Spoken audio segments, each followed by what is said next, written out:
దీక్షగా 42 రోజులు శివాలయానికి ఎవ్వరికీ చెప్పద్దు.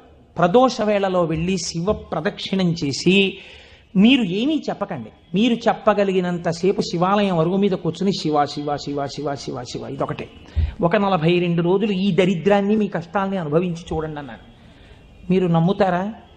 ఆ వ్యక్తి నా దగ్గరికి వచ్చి నా జీవితంలో ఆశించని రీతిలో నా జీవితానికి ఒక కొత్త మలుపు తిరిగిందండి, నేను వరంగల్ వెళ్ళిపోతున్నాను, నేను సెటిల్ అయిపోతున్నానని చెప్పాడు.